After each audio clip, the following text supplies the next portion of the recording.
Well, I'm done for now anyway. The trailer has a deck in place. I originally wanted to drill out carrots bolt holes for all the boards, but I don't have metal drilling bits, I only have wood bits.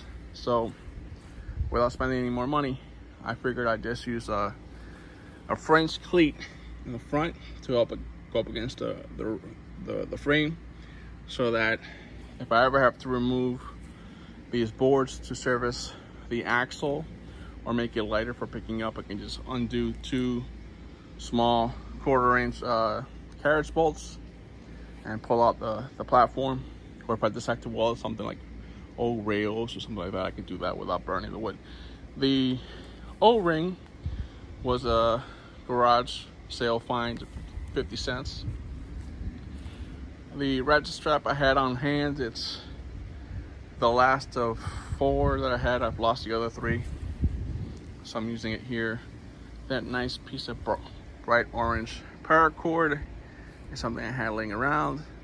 I finally cut out the radius for the hitch. The hitch pin was $5 at Ace. The boards altogether was about, I don't know, $10. The 2x8 I had laying around for the pressure treated 2x8 to make the rails for the deck. I need to put that back on, but those were also a garage sale find, 50 cents, along with that O-ring. The wheels, I'm doing a price breakdown by the way. The wheels were $8 at Harbor Freight. The axle is a conversion kit for a wheelbarrow to go from 1 wheel to two wheels, and it's a 5/8 axle. So all in all, a handful of screws, some time welding. Oh, I have about 4 cans of flat black spray paint, and those were $2.50 a pop, so we're talking $10 in spray paint. The bed rails for free, side of the road, Craigslist, Facebook Marketplace. So all in all, I'm in it maybe what, 20, 30, 40, maybe $70 altogether.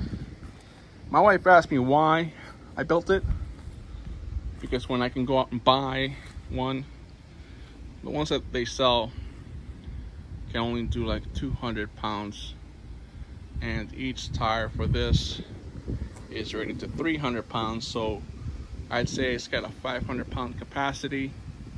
The frame and the deck weigh about 100 pounds altogether, maybe $1.25.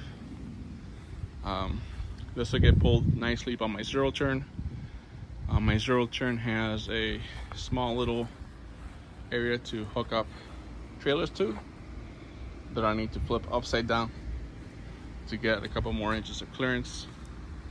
Other than that, this is pretty much done.